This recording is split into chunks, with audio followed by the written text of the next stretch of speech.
Hey folks, James here, James from the podcast. Apologies that there wasn't an episode last week.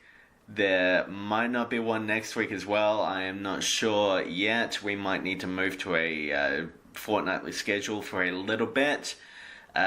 Without going into the grim details, some stuff is happening off in the real world that I have to deal with, which is making it harder to record and edit.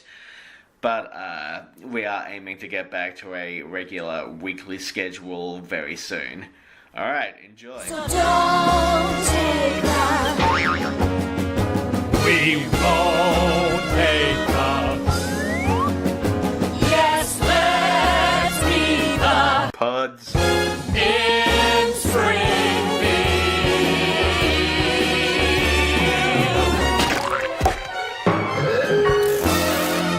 Episode 32. So I burped over you doing that. Oh, do you want to take another run at that? Yeah, sure. All right. Episode Bloody Blue of Bloods. In the blue of blue. Oh, see, I can't. I had it all ready to go the first time, and now I've just lost my mojo. Mamma mia. Episode 32 of Pods In the key. of Springfield. Pods in the key of Springfield. I knew you were going to summarise it. You always summarise it. I don't know if it's so much a summary as a repetition. Today we're looking at. It doesn't matter. Today we're looking at season 3, episode 22, The Otto Show. The Otto Show. And we're looking at season 3, episode 23, Bart's friend falls in love. Bart's friend's hard smarts in this part. Yes. Bert's Furt's falls in Kurtz. Yes.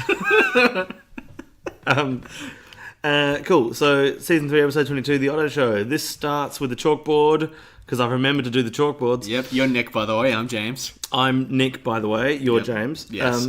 I will not spin the turtle. Will not spin the turtle. Now, is this referring to an odd reptilian variation on the game Spin the Bottle? Is that what Bart's doing here? The turtle spins around, and whoever it bites, you have to kiss. Yeah. I don't know. That's my first thought. So the Otto Show is an episode that going in my head, I'm like, I really like this episode. This is like one of the top ones. And watching it's fine. It's good. It's not bad. It's alright. Yeah. I've got my first note for this one just says, talk about Spinal Tap for 30 minutes. So maybe I'll just do that. This is the Spinal Tap episode where the band Spinal Tap appears. Okay, when you said talk about Spinal Tap for 30 minutes, did you just mean repeat the phrase, repeat the words Spinal Tap for 30 minutes? Yeah, I'm going to say Spinal Tap over and over again. It'll Repeat be longer. the Spinal Tap phrase. Repeat the Spinal Tap phrase. Yes. Yes, and it'll end up being longer than Spinal Tap itself, a movie that runs for, I think, 82 minutes. I've seen that movie. Add it to the dossier. You have. You watched it with me. I forced you to. On a New Year's Eve. Yes. At my old house. Yes. Where we got a call from one of our friends who was stuck somewhere down at Glenelg and she didn't know where she was. I recalled that. I think she was drunk. Yeah, I think that might have been the case. On New Year's Eve. What are the odds? Outrageous behaviour. I went to her wedding like a week ago. And I remember coming back. At one point, I went off to... I might have gone for a cheeky wee, my preferred form of wee. Yep. As opposed to a sneaky wee. Yeah. Which is when you're returning home and you find a bush. Sure. And you had done... you had changed the background of my computer. Had I? Yes. You had drawn a... you had drawn a Mr. Burns in MS Paint, and you'd done a terrible speech bubble that said, "Hello, Nick, you are quite good at turning me on." Oh, had I? Yes, you had. It's quite inventive. I didn't have much time if you were just going to pee. My cheeky weeds are somewhat of a production. Yeah, I thought this was like an anecdote that was going to cast aspersions on me, but now I feel like that's quite creatively fulfilling to know that I did that. Yes. Also, I don't know if you've seen the huge basket of flowers that I have next to me, but I will be casting nasturtiums on you at some point as well. Well, I'll look forward to it. I think that's a Kath and Kim joke that I just stole. Anyway. I feel like that's the thing you do to like a dead body, so hopefully, you throw the... Anyway, this is Spinal Tap. 1982, I think the film came out. Sure. directed by Robert Reiner, written largely by Christopher Guest, but a lot of it's improvised. It's Rob Reiner, did he have a Seinfeld connection? yeah, I think he might have been a producer on Seinfeld. Okay, sure. Yeah.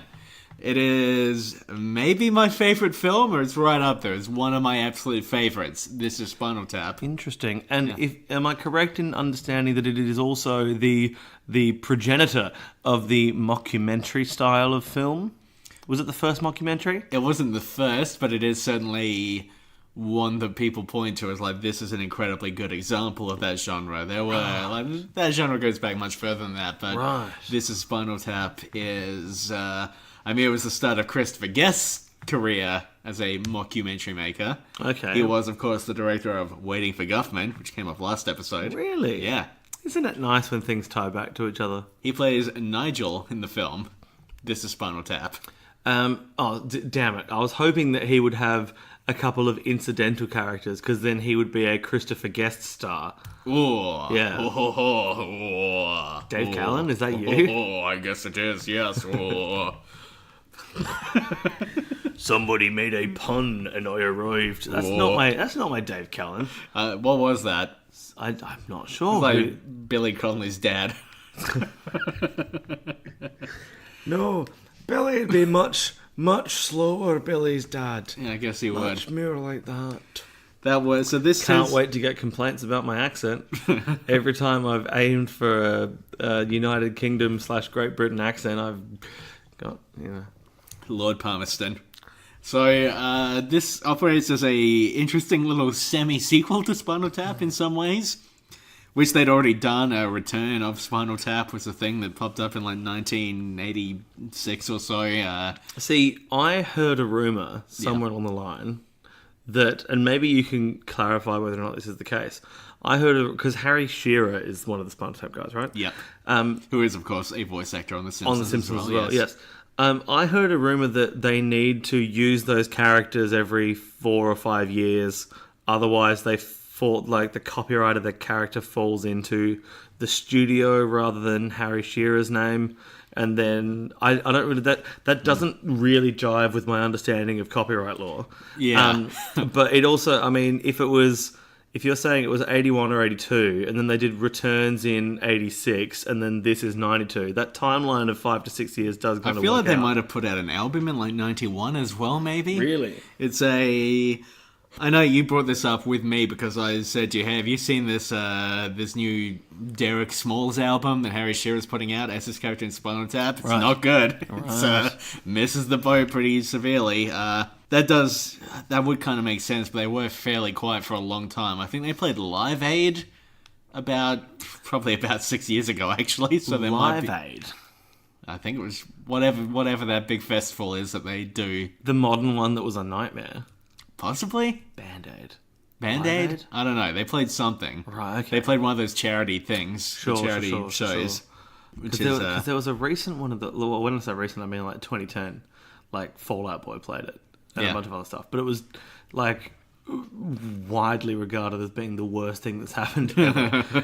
People demanding private jets and limousines to fly them around to do these. I remember Bono saying that he would make up for it by planting like a heap of trees. Like that's going to fix everything. Come on, Bono. Come on, Fucking Bono. trees. Nick, are you talking you two to me right now?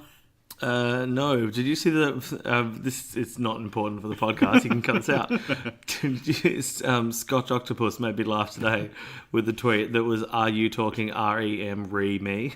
Yeah, that's his new podcast. Oh, is that actually? Yeah, he's got an REM podcast. Oh, well, I like it. That's the name of it. I like it less now that I know it's tied to content. Interesting note here when there's a joke about Homer's hearing loss from going to heavy metal concerts. His severe tinnitus. Yes. I genuinely... I've always thought it was tinnitus. I don't know. Whatever. I recommend that anyone who is still going to gigs and doesn't wear earplugs, just wear earplugs. And I don't mean from a health and safety point of view. I just mean the sound guy, the guy who is responsible for making it sound good, he's wearing earplugs. So if you're not wearing earplugs, you're not getting the same experience as him, which means the sound is going to be not quite balanced right for you. I like the way you said that, as if anyone is still going to gigs, like gigs that just aren't a thing anymore. Well, my context for that is I used to go to a lot of gigs, and now I'm old. You went to a gig like 3 weeks ago. Somebody sent me a video of you dancing. Oh yeah, yeah, that's true. Well, I guess I used to. Okay, I used to go to a gig a week, whereas now it's like a gig every 6 months. Yeah. Because I'm old, and I figure podcast listeners generally quite old. Potentially. So it's interesting because this episode does have Spinal Tap in it. I think that's why in my head I've always thought this is a fantastic episode that I love.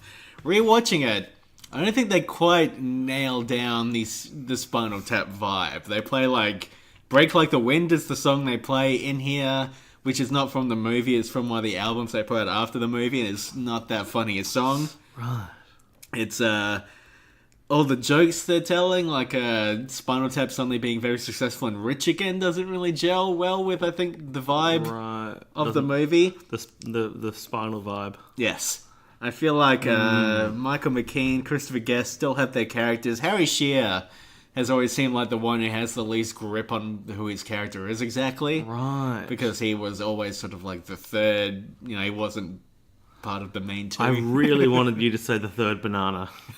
Third banana? He's not the third banana. He's the third foil wrapped cucumber of the band. Who wraps cucumbers in foil? It's in the movie Oh, fuck. because he's going through that metal detector, and because he's got the fake penis, and it's just a cucumber wrapped in foil. Okay. Yeah, I don't remember that part of the movie. It's a good movie. I really enjoy when we have the flashback. Actually, I've got a note about them not quite hitting the Spinal Tap vibe. Yeah. Correct me if I'm wrong. The whole joke of not the whole joke. One of the jokes in the Spinal Tap movie is that it's a band with 3 bass guitars. Am I right? Am I remembering that correctly?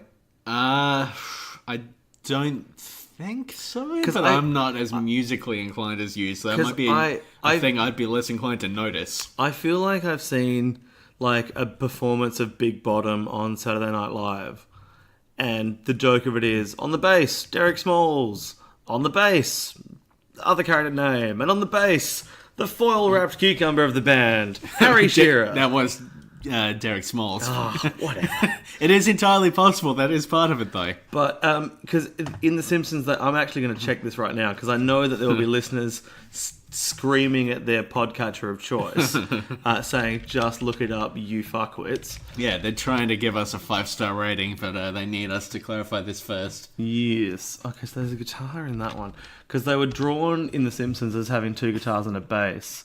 And yeah, okay, cool. I'm seeing some pictures of the band with guitars and basses. Then why did I think that they all had... Well, maybe they basses? did for that one performance. Maybe they did for that one song. There's all pictures of Derek Smalls when you type in Spinal Tap bassist. Yeah. Harry Shearer himself. Right. Sex Farm Woman, Can't You See My Solo Rising High, etc. It's a very good movie. I feel like even you liked the movie. Yeah, sure. Play bass.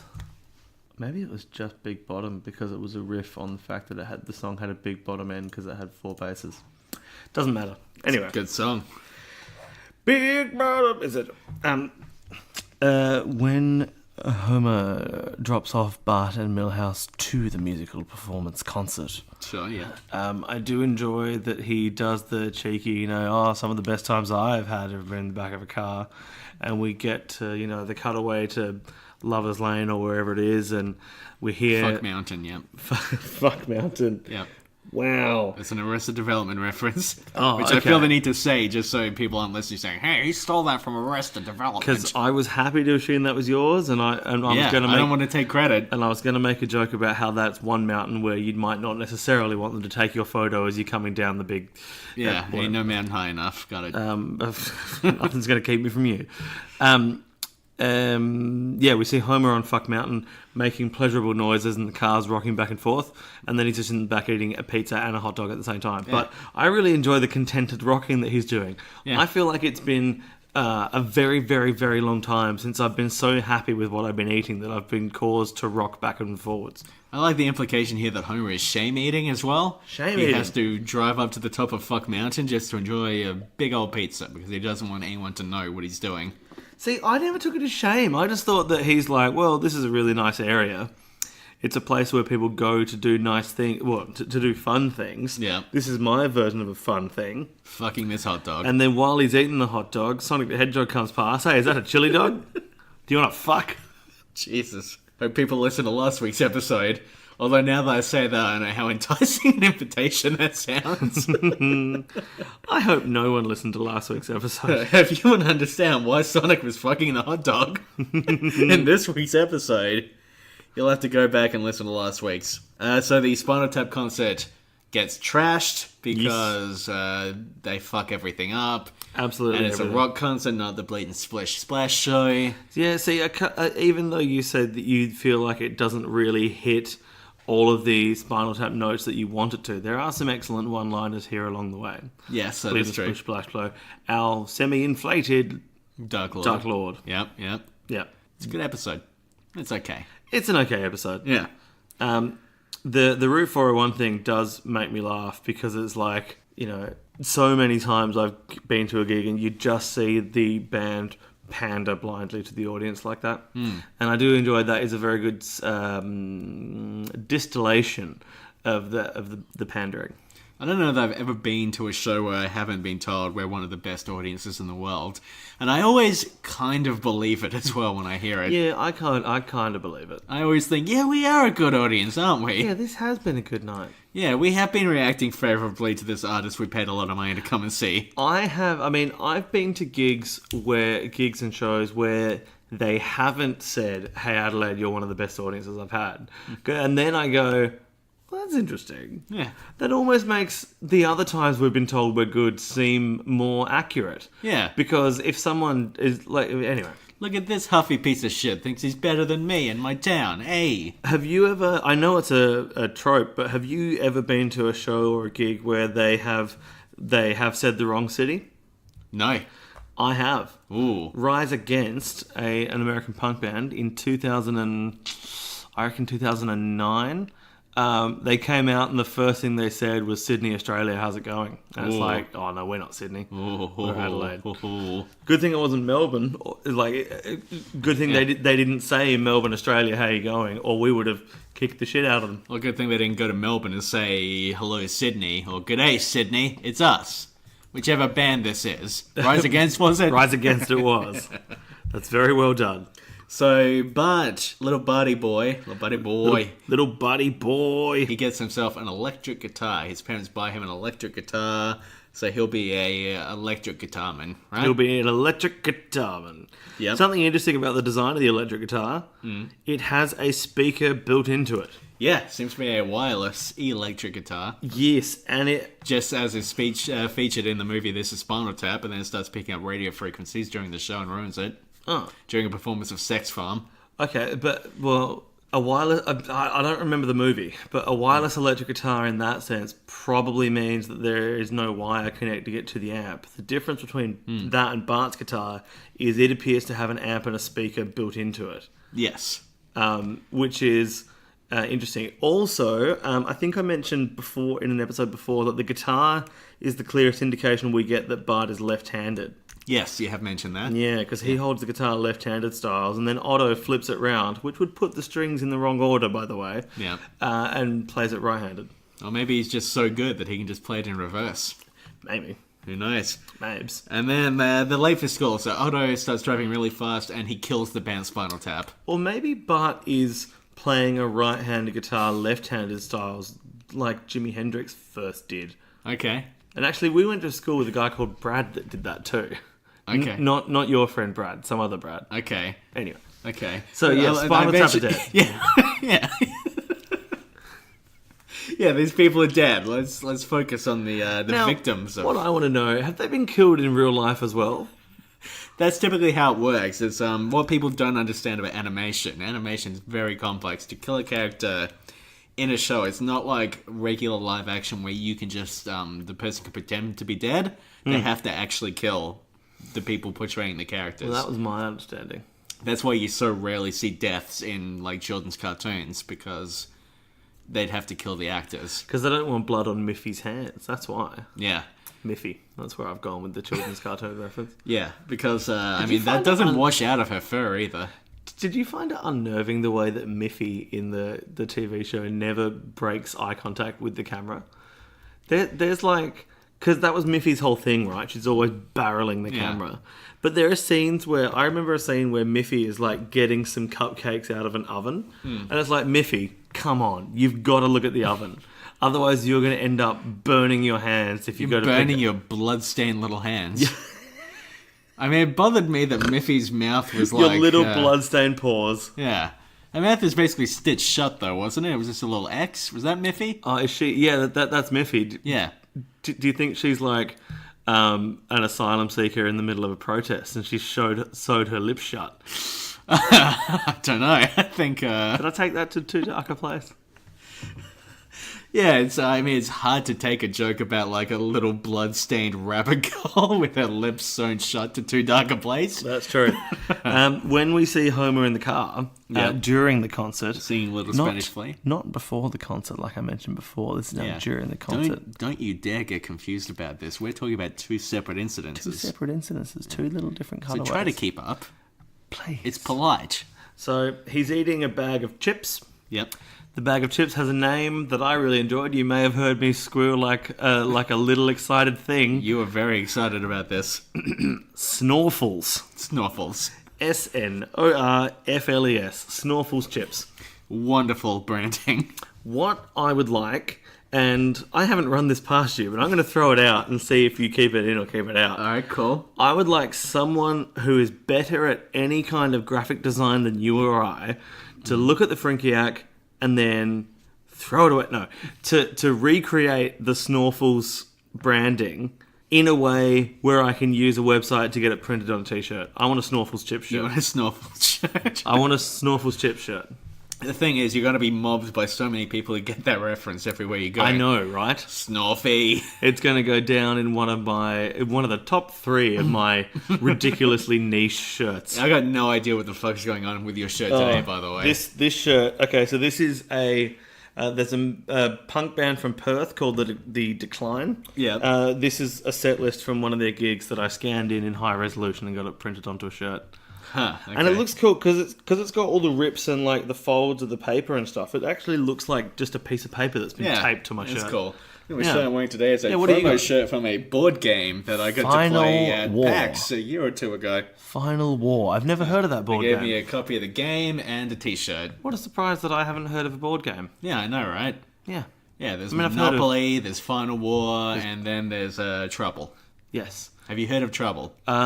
Not to be confused with Deep, Deep Trouble. Oh, there's a Deep Deep Trouble reference coming up in the latter half of this episode. Oh. A nice little bit of forward sell there. The last board game I played was Operation, but like as a branded version where you are Miffy and you're not allowed to look at the operation as you're doing it. You just have to stare blindly at your opponent while you stab around with tweezers. While you try to unstitch their lips. Unstitch their lips. Oh. The sequel The images. the sequel to Tony Braxton's Unbreak My Heart. Unstitch my lips, say you love me again. Actually, it would be more.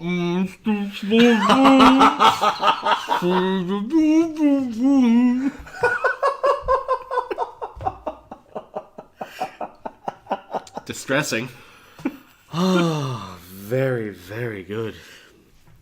I want to talk a bit about Otto's position as the bus driver man. Sure. Does he pronounce it correctly, please? The bus driverman. The bus driverman? Yes. Yeah, bus driverman. Scott Ackerman's name. So he talks about how his father said he would amount to nothing. His father, the admiral. I know where this is going. He's going to amount to nothing, and then he thinks, maybe he was right. But here's the thing. Otto has maybe the most stable job I've ever seen portrayed in anything. Because his license is... It turns out he doesn't have a license. Doesn't have a license. And Skinner doesn't fire him. He just says, well, you need to go and get your license, and then you can have your job back, immediately. Totally. And you know the other... That's not where I thought you were going to go. Where I thought you were going to go is I'm disappointed that Otto has a moment of realization of, my father said I was going to amount to nothing. And then the subtext of, oh, he's right. I have amounted to nothing. Because what did we take great pleasure from in an earlier episode? And now I drive the school bus. Yeah. And for you and your friends, that was a wonderful affirming moment of clarity. Yeah, of course. You know, that became a phrase of like minor triumph. And but now Otto has deviated from the position of minor triumph. But it's like, it's a perfectly good job. It's got the most ridiculous, like, safety net I've ever seen any job have. He just, like, they refuse to fire him. It's great. He's, it's 5 days a week. It seems to pay for his lifestyle. Yeah, much more reasonable than the job the Beatles had, which was 8 days a week as far as I could tell. Yeah, and then the tax man took everything from them anyway. Right? Yeah. They're working a statistically untenable number of days per week. Yeah. And then the taxman came and takes nearly all of it. Yeah. No wonder they had to burn all that Norwegian wood they had. Right. Just to keep their house warm. Ah. Couldn't afford the heating anymore. No, and especially not in the year of when was Revolver released? I don't think we had any way of knowing. I think between the two of us, we consume a lot of podcasts. We cast a broad net over podcasts. Yeah. Do you think that the Revolver 1966 joke is perhaps the most fucked recurring joke for any... I mean, why? We are, as you like to say, nominally a Simpsons podcast. Why is our most often referred to callback joke a year of the release of an album? And I have long lost track of why we're doing that. Speaking of callbacks, the coffee machine's made an appearance. The seventh member. Any minute now, Motorbike Mike will go straight past. Yeah. And Driving then around the streets of Adelaide, which I consider to be a character in the podcast. It'll be a whole pod reunion. Fuck. God damn. I don't know if there was anything worth keeping in that last 3 minutes. It's all in. It's all in. So Otto goes to live in the Simpsons garage, and Garage. moderate times ensue. Moderate. Yeah. One of my favourite lines. Yes. A line I use a lot. I wouldn't say how The Simpsons has ruined my life, but whenever anyone refers to Bible or Ten Commandments, I do like to say, "Thou shalt not let mooches into thine hut." That's a good line. Good line. Yeah. Mooches. Mooches, good word. By the way, Nick, while we're here, just so I get this on the recording, can I borrow like $4,000? $4,000. Let's say 4,000, right? Actually, I'm better gonna- make it 4.5. I'm going to have to ask you to leave my hut. Okay. Before you kick me out, I got some more mooching I need to do. All right? Sure. All right. Is it going to turn into some smooching? Let's hope not. Well, that's for the next episode. I mean, in my experience, like, any mooch you get into any sort of home or house can only stay there for 9 days. Are you going to become... Yes, there we go. Yeah. There we go. That's the button. Scaramouche, Scaramouche. Can you only stay for 9 days? You ruined it. No, it's fine. Fuck.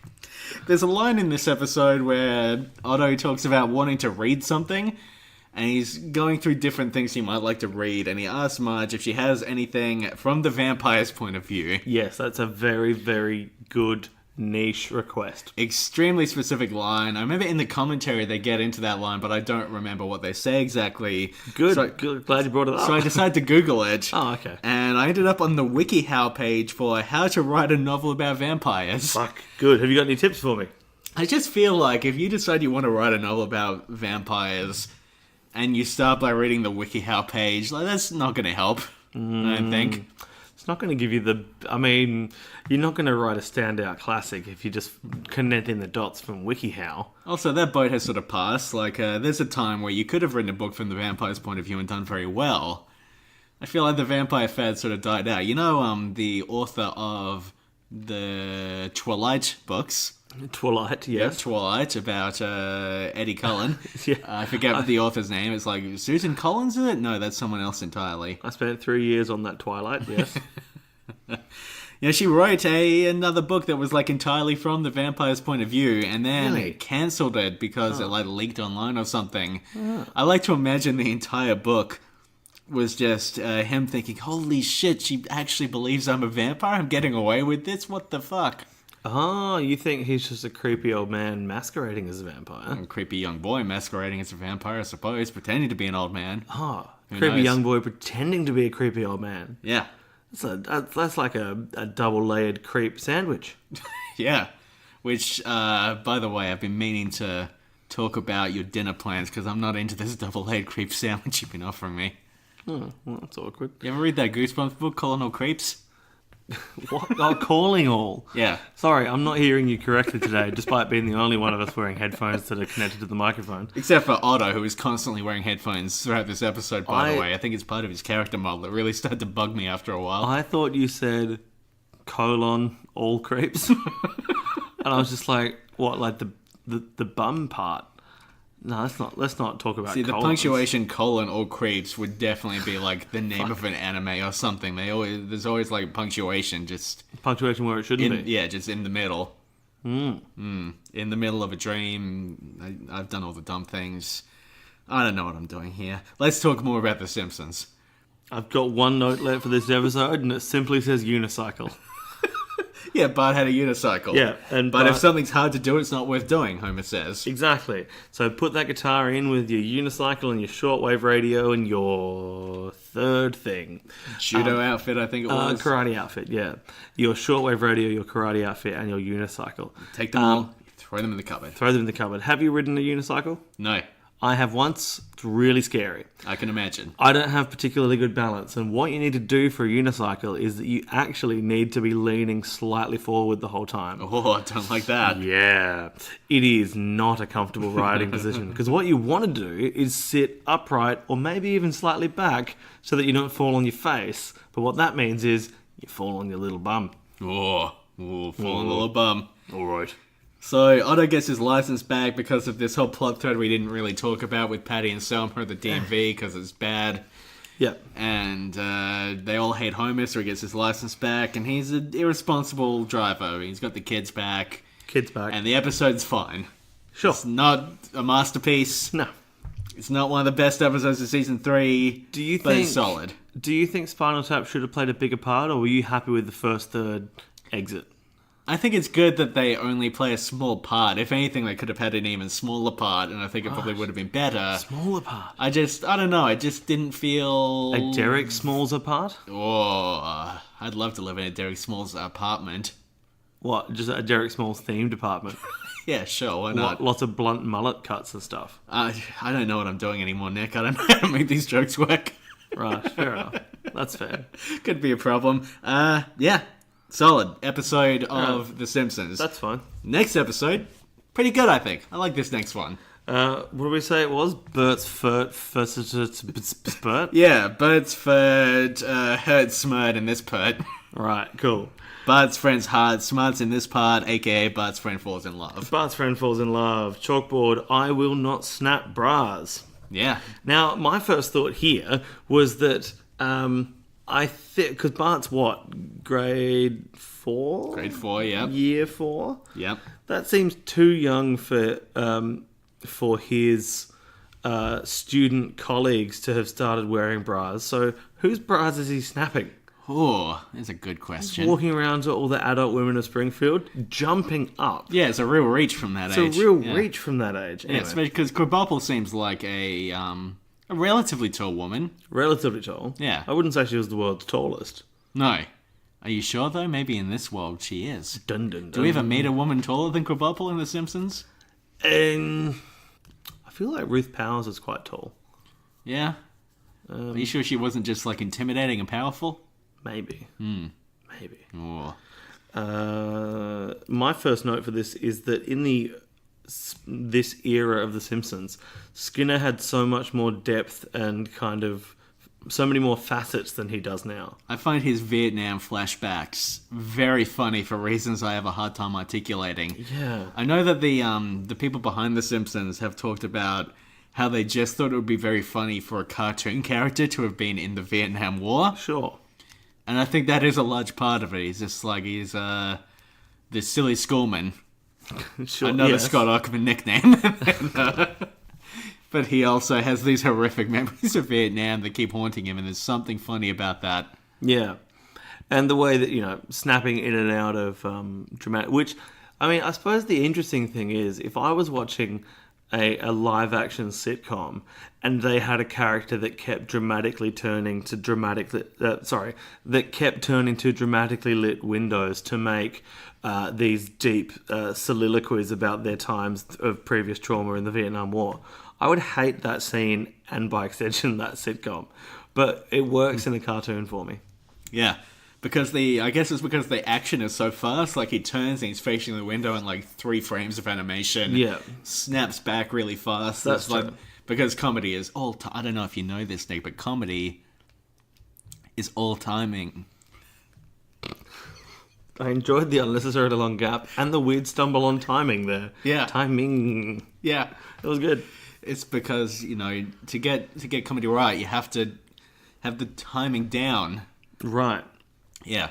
Cool. Speaking of... It's all timing, Nick. Speaking of getting things right, I don't know if you want to talk about this, but I just thought I should quickly mention it because I've just remembered. A couple of weeks ago when we were doing an episode, we talked about the yo-yo craze, and you put a line in your Tinder bio mid-episode. Oh, yes. Saying, and oh yes, I really hate yo-yos. Yeah.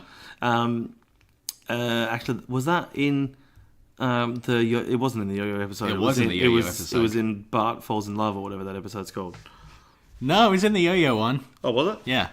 Oh, during the yo-yo episode that you did that? Not when Bart was chatting up Krabappel? That's the same episode, isn't it? Is it? Yeah. Huh. Yeah, because he gets yeah. detention from plucking the pickle. Of course. I have watched The Simpsons many times. So, do you want to report back to our listeners? Has there been any luck in the world with that bio line in your online dating adventures? So far, it's had one response. One response. And it took me a while to remember where that's from, but now I remember. Good. Yeah, solid. All right. Yeah. So, when's the wedding? It was last weekend. Did you not get the invite? That's awkward. No, I was... No, didn't get that invite. No. That would explain it. It was really awkward, actually, because you were meant to be the best man, and we were all just standing there like, where the fuck is Nick? Where's Nicky? Where is the ring? He's meant to have the ring. So I best man and page boy? Yeah, so it got really awkward. She actually left me at the altar. Good. That was the worst part. I think that's for the best. Yeah. So you might have noticed that I've been drinking pretty heavily today. It's because you never showed up and the wedding got cancelled. To be fair, though, yes, you have been drinking heavily, but I mean, nothing in that struck me as being out of the ordinary. Yeah. I mean, it was really bad. She went and like burnt down my house. She was really angry about everything. It's I've got nothing. I've actually been living in your garage. I don't know if you've noticed I'm down there. You might have noticed the smell. I did because notice. I have not been showering. I did notice the smell. Something else I noticed in the Fuzzy Bunny's Guide to You Know What, when Fuzzy and Furry, is that the lady bunny in that? I think it is. Might have been. Yeah. Fuzzy and Furry, one of the activities they go on when they start courting is they go to the boat show. Now, oh shit! What does that mean? That means that A, neither of those characters are in deep, deep trouble. Yep. And if you're not sure what we're talking about, maybe go back and look at Eat My Shorts number 2, I think, is when we do... 3. 3, fuck. When we do Deep, Deep Trouble. Now you can't go to the boat show. What else does it mean is, at the time, something I didn't realise, we talked about how the boat show was a representation of a liminal state of, boats are a method of independent transport, things like that. It also turns out that going to the boat show may be a metaphor for sexual interactions. And so Homer is banning, in Deep, Deep Trouble, a song that The Simpsons did. Yes. Homer is banning his son from sexual interactions. Interesting. One possible interpretation there. Huh. I mean, as a 10-year-old boy, is Bart not already inherently banned from sexual interactions? I don't know if there's an inherent ban. But, yeah. Oh, sorry. By that I mean, yes, there are laws in place. Yeah. But, But Homer need to explicitly outline in that moment. No fucking for you. Yeah. No boat shows equals, okay. Yeah. I don't know, maybe that's... Or maybe it's just a pleasant little activity that Fuzzy and Furry Bunny wanted to experience. we skipped over a few things here, so I'm going to rewind back. So if we start out... Top quality rewinding effect. Thank you. Does that effect mean anything to children? Because have they rewound an audio cassette tape while it was still being played and making sound? I doubt it. That's probably true. Yeah. Probably all of the touchstones of my youth are well gone by Now it would be an instantaneous skip back, followed by a little bit of buffering, and then the rest of the podcast continues. We open with an Indiana Jones parody. Oh, yes. Where Bart steals a bunch of coins. Sure, a jar of coins. From his dad. And then it goes all Indiana Jones, and he bursts out the door, leaps onto the bus drives away. A few questions here. Yes. Okay, so Homer is getting up very late today. He should be up and ready for work, as he is most days at the same time the kids are. That's a good point. Lisa seemingly does not get up and get on the bus. That's true. Where the fuck is Lisa? She's nowhere to be seen in this scene. I don't recall her being in this episode when I think about it. Oh. Is she in the episode? I don't think she's in this episode. I can't recall a single instance where Lisa appears. There might be... I don't know. Oh, no. Yes, she talks to Homer and... Oh! Yeah. There's like a whole subplot. There's a whole subplot with the magazines. I gotta look at my notes. Yeah. Because she pops up just after the Good Morning Burger and he says, Lisa, that's a load of rich creamery butter. God, there's a lot in this episode. Yeah, there is. We haven't even touched on, that whole thing. But, yeah, okay, so she just doesn't go to school that day, I guess. I guess not. What I want to know, do we see, and maybe this just shows how little attention we're paying to the show, do we see a payoff with Bart and all the coins? Does he put those coins towards anything? No. He's just stolen a big jar of coins, just for no apparent reason. Just a fun thing they wanted to do, I guess. Is that the swear jar from an earlier episode, or is it a different jar? It could be the swear jar. Has Homer got two independent jars of coins now? Well, the swear jar was originally used to buy a doghouse. That's true. Maybe it's filled up again. But has he replenished it again? Is he still on a no swearing ban? It's hard to say. What's the continuity of these things, James? I guess we'll never know. So when they're watching Smartline and they're talking about the overweightness of America, they show a dramatization of what Santa would look like if he was in a hospital, in a hospital bed getting the defibrillators. Yep. That reminded me of... I don't think I talked about this in the podcast before. The town of Adelaide, which is where we are, there's a smaller town about an hour outside of Adelaide called Lobethal. Yeah. Lobethal is known in South Australia as having basically most of the town gets on board with doing big Christmas light displays. And you can drive around the streets and every house has, their whole front yard done up in Christmas lights. And it's a very nice place to be in the lead up to Christmas. Once I went to the Lobethal Lights with some friends. We were driving around, having a nice time. I wasn't driving, so I was getting drunk because I live in a binary world where those are my options. Yeah. It's called Australia. Very good. Yeah. We were tuned into the local temporary radio station, which was playing Christmas carols and also giving bits of information on, hey, if you go down bloody Tint Street, then that's got good whatevers. Tint Street, sure. Sure, whatever. I made up a street name. And one of the songs they played was a song about how Rudolph the Red-Nosed Reindeer was in Australia and got skin cancer. Okay. And I'm howling with laughter in the back of my friend's car about what an inappropriate song this is. No one found it as funny as I did. And the dramatization of Santa trying to get his heart restarted when he's dying in a hospital bed kind of reminded me about the song about the reindeer with skin cancer. Huh. Okay. Is this a song, do you think we'd be able to, find the song? Or... Don't know. I've never actually gone to look for it. That's just an anecdote that I keep up my sleeve sometimes. Maybe it's just a thing was just it's a fun thing that happened and it can just remain that forever. Who knows? Maybe. Maybe the song ceased to exist after that night. We skipped past a few things, and I've had a note on my page that I've been dying to get to since the moment I wrote it down. Sure. You mind it's all in caps on my page. I'm very excited. But that is all in page. Okay. All in caps on your page. So we got Samantha Stanky in this episode, right? Stanky. the little girl that Milhouse Mac's on, right? Sure. Yeah, okay. So I want to talk about Samantha a bit because are you aware of who is playing Samantha Stanky in this episode? Oh, is it someone who I would recognise? It's not someone you would recognise. Oh, is that because they've done some content? That is voiced by Kimmy Robertson, who plays Lucy in Twin Peaks. Oh, God. You're like the dreamer. Dreams and then lives inside the dream.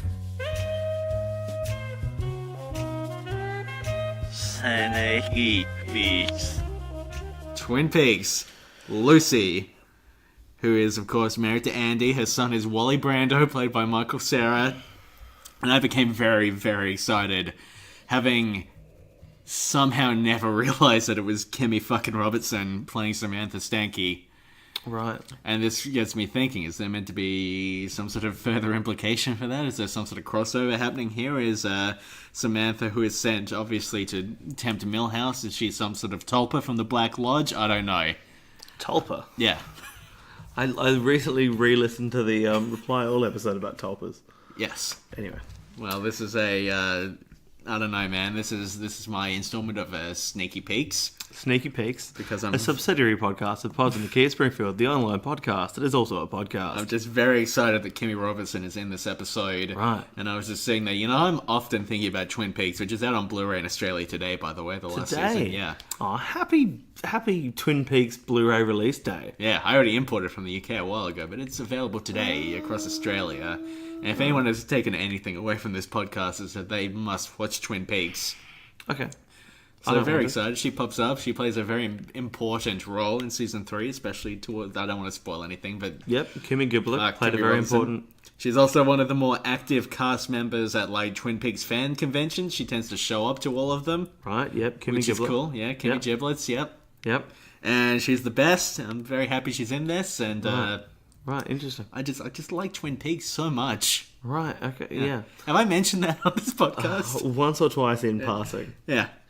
I enjoy that this episode has the Good Morning Burger, which I think I've mentioned on a previous podcast that I want to do the Good Morning Burger as an Eat My Shorts episode. I mean, what is this an ad for exactly? It's just like they're showing how a burger is made. You never hear a restaurant name.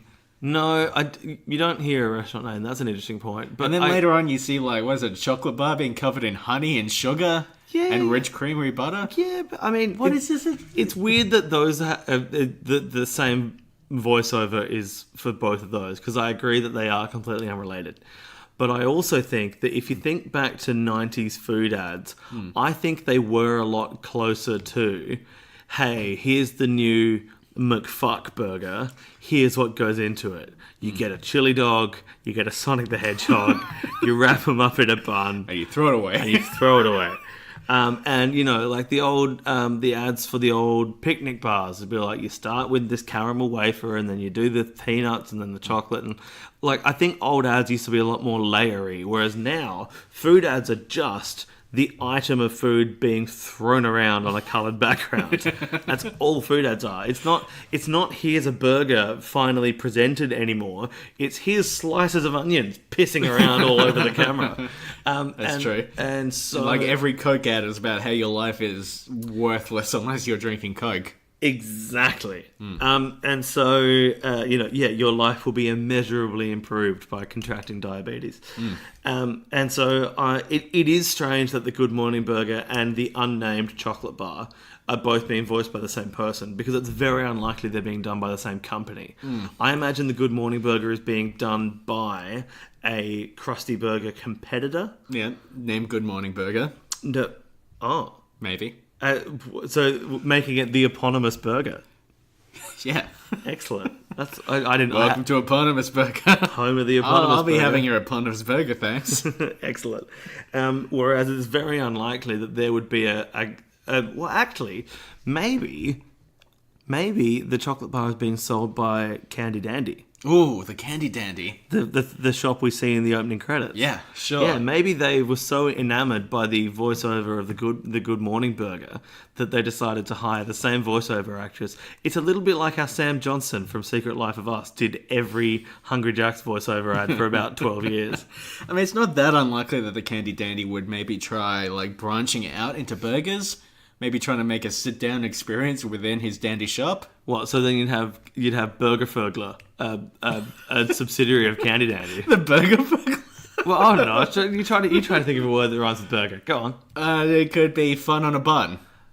Oh, that's actually pretty good. Yeah, fair enough. Oh, I know exactly what it could be. Okay. Because if what you're doing, especially with the Good Morning Burger, Yeah. is that they're focusing on the disc of meat that forms the burger. So it becomes the Patty. party. Patty putty. Okay. Yeah. Patty. Okay, pretty Cool. good, pretty good. Alright, so when are we starting this business? What, the patty party or the Burger Fergler? Burglar Fergler. I think that's the one we're going with. Welcome to Burglar Fergler. I'll have the Fergal Burger, thanks. Would you like some Fergal fries with that? Yeah, can I get a wangle shake? Fuck, I snorted. Love so hard I We'll snorted. build it on top of Fuck Mountain. The whole experience. I want to go to Fuck Mountain. David, now. No. The Millhouse and Kimmy Robinson from Twin Peaks start kissing very quickly, very soon after they watch Milhouse and Kimmy Fuzzy Gibbler Bunny's from Full Guide House. to You Know What, where they learn that premarital sex is bad. Basically, that's what the entire video is about. Yes. They start kissing very quickly. I think Millhouse really has some moves in this Sure. episode. Yes. Yeah, he's a quick kisser. Sure. Yeah. Yeah. Good on them. Yeah, I know. Yeah, it's lovely. Yeah. Although Samantha really gets like screwed over in this episode. Oh, over the course of it. absolutely. Yeah, She's mad really gets fun her on entire this. life like ripped out from under her. Which actually, They never really explain. I guess, did she get transferred to Springfield because of a previous kissing incident? Is that meant to be the implication? no. She says why she got transferred from Phoenix because her dad has a home security company and they moved to Springfield due to the very high crime rates and lackluster police force. Yeah, okay. Yeah, and then I just got when she was talking about Phoenix, I got a pop punk song in my head called "Phoenix Can Keep You." It's by Freshman 15. It's quite catchy. Oh, yes. And yeah, but it's interesting that in the context of the not particularly sex positive message contained within Fuzzy Bunny's Guide to You Know What, and on top of that, the idea that after kissing one boy, Samantha's entire life is ruined. I'm not sure what the takeaway from this episode Well, is. I think the shitty video from 1971, the joke is meant to be, look at how completely off this video is. Sure. But then the episode of The Simpsons accidentally mirrors it by Yeah, it doesn't ruining... really critique the fact that Samantha being interested in a boy should not ruin her life. Yeah. In the way it does. Yeah. There's a bit of a theory that I've seen. I've talked about this on a previous episode, but this is one of the episodes that really backs it up.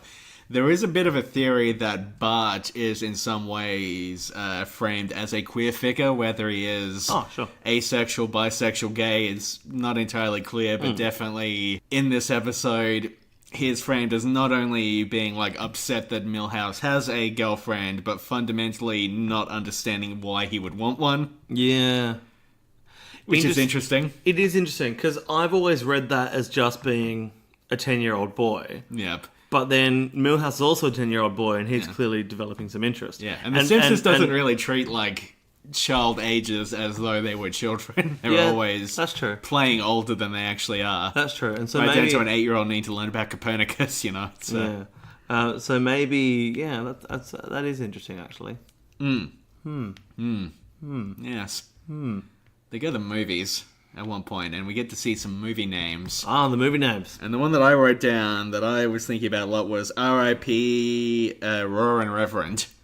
Ah, see, I took that differently. I took that as Rip Roaring Reverend. But it was all in caps, R.I.P. But wasn't Roaring Reverend also all in caps? Was it? Oh, well, Rip Roaring would make more sense. Yeah. I mean, R.I.P. Roaring Reverend does sound great. Some guy who was just like, and lo, the Bible said, and then he died. Jesus, good. This made me think about... I'm just going to take a sip of water after ruining my throat. a little while ago, a few years ago, I was hanging out with some friends in Melbourne. Motorbike Mike is going to be confused as fuck about why I'm screaming about the Bible, though. He's going to drive past and be like, what the fuck, man? Usually I'm the one ripburn. It's Motorbike Mike. Very good. This reminds me of an idea I had for a comic book once that I'd sort of forgotten about and then remembered while watching this. It was called Gun Wheel. It's about a man who rode around in a car where the wheels were made out of guns. Someday I'll revisit that concept. I sketched it all out with some people in Melbourne. It's all going to be about a guy whose car's wheels were made out of guns. So he would kill people by driving his car, firing bullets everywhere. It was very silly. Wow. Yeah. Were the guns pointing perpendicular to the direction of travel? Like, from out of the hubcaps? Or were the wheels just guns? The wheels were just guns. Doesn't matter. Right. I question the physics of this premise, but I'm as is reasonable to do. But I'm excited to see. Hey, by the way, I've got a good. This is only the briefest of tangents in that I'm about to make a joke about a mode of transport. Have I ever told you my good celebrity spotting tip? No, Nick. What is it? If you want to meet former contestants of The Price is Right, just get on Gumtree or eBay and search second-hand jet ski. You might get them, or you might get the costume designer from the movie Phantom Thread, who won a jet ski at the Oscars and then said he was going to give it away. Are they giving away jet skis at the Oscars? I think it was like Jimmy Kimmel gave a jet ski to the person who delivered the shortest speech. To encourage people to deliver short speeches. Fuck. What a bizarre idea. What's up with Jimmy Jet Ski? My new name for Jimmy Kimmel. Jimmy Jet Ski.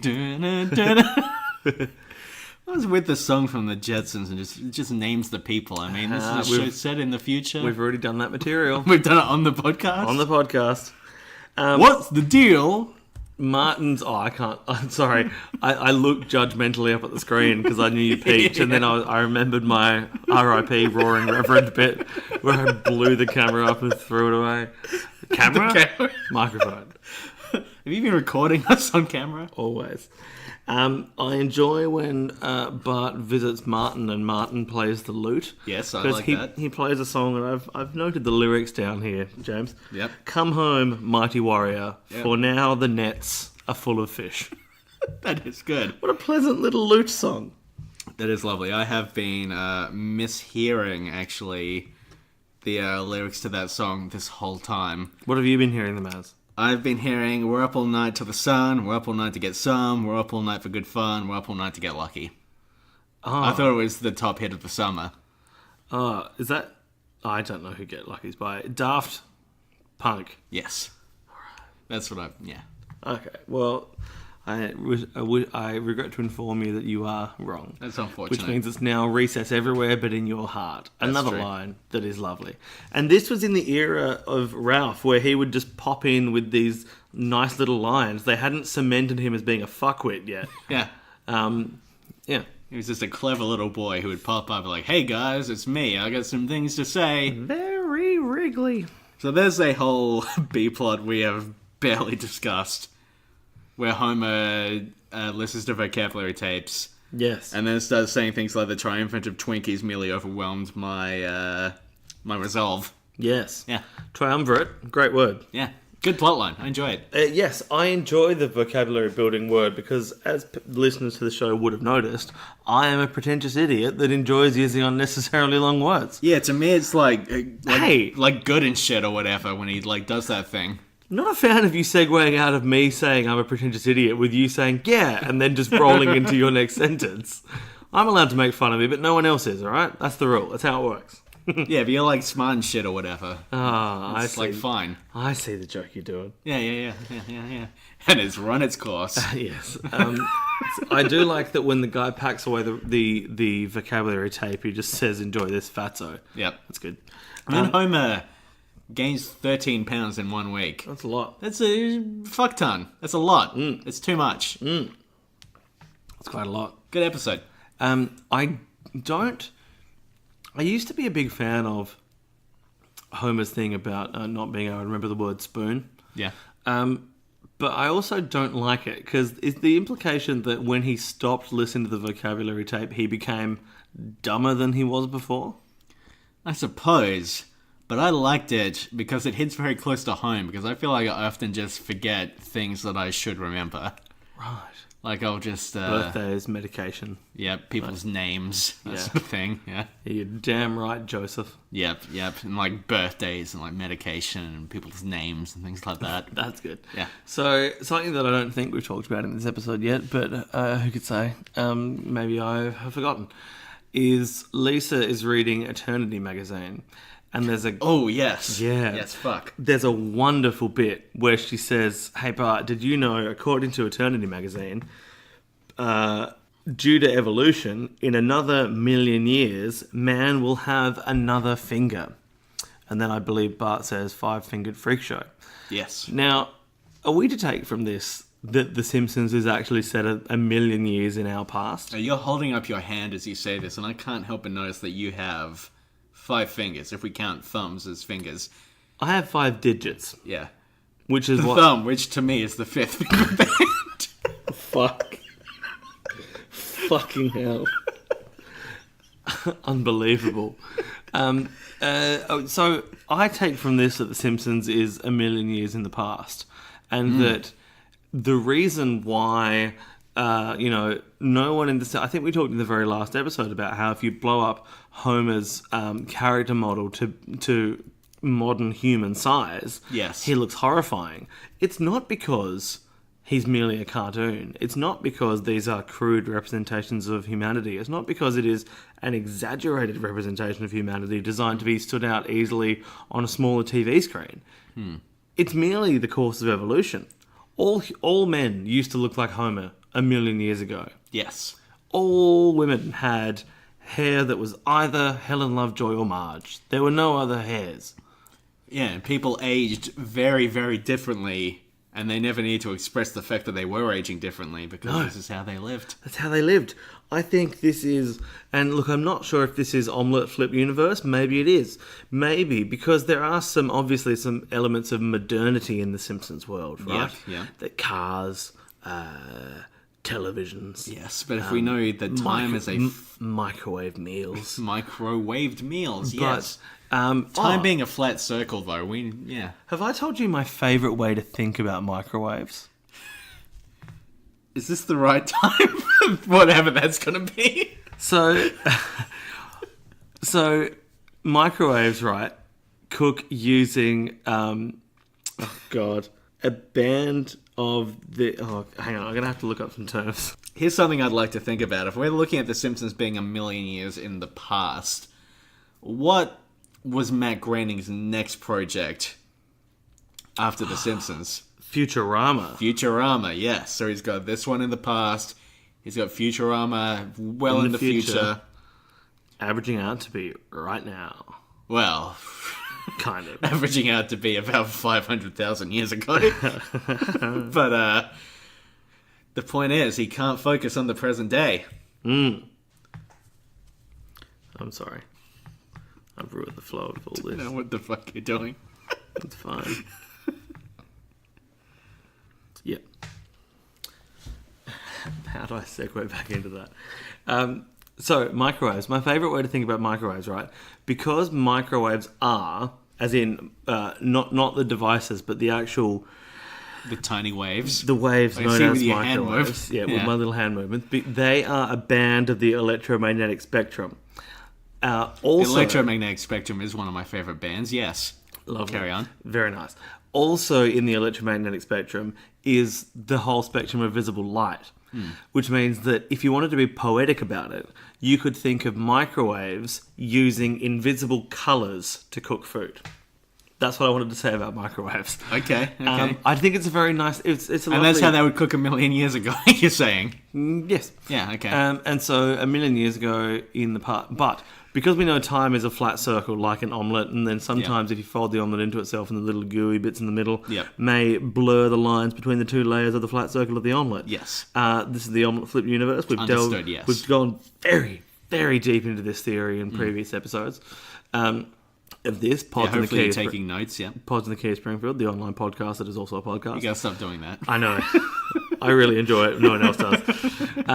It is likely that the past million years ago Simpsons and the current modern day cars and microwaves world that they are depicting have flipped like an omelette. You're drawing a picture come of this. together. It's just like a few lines. And the gooey bits of egg protein that are not quite set in the middle of the two layers.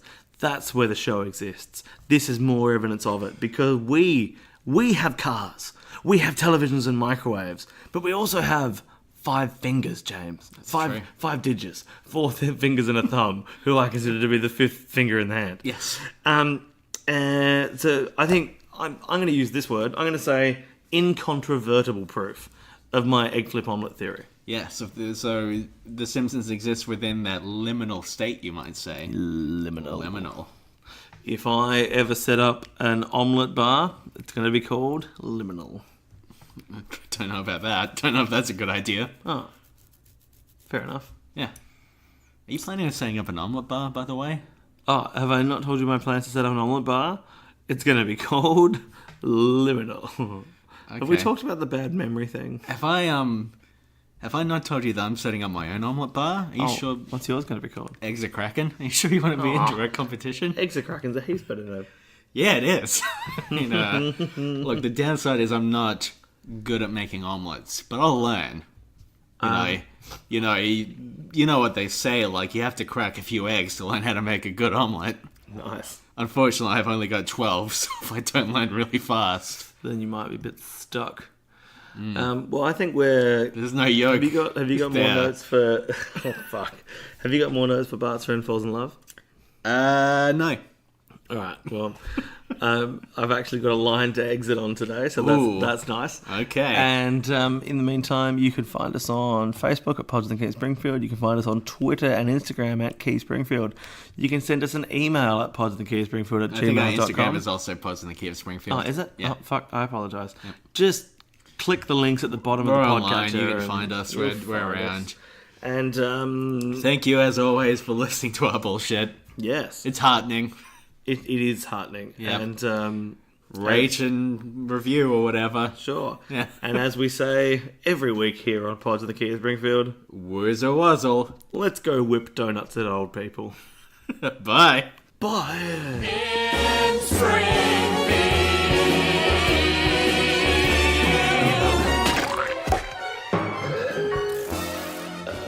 Do we ever sing at the top of this? I don't know. It seems like we started this like 4 hours ago, even though it hasn't been that long. It's been 1 hour and 8, but the funny part is... Yeah, it's been... I got to a point where I was about to talk about something else to do with the million-year finger thing, and then I went, oh, fuck, we've been recording for 1 hour and 7 minutes. Even with the, 45 seconds of silence while I Google something, this is still going too long. It's in the middle of, I haven't talked my favourite thought about microwaves, what? I just think it's a really nice poetic... It is. Ah, man, good times. Good show last night. Yeah, quite good. Yeah, quite good. Yeah. There will be no encore.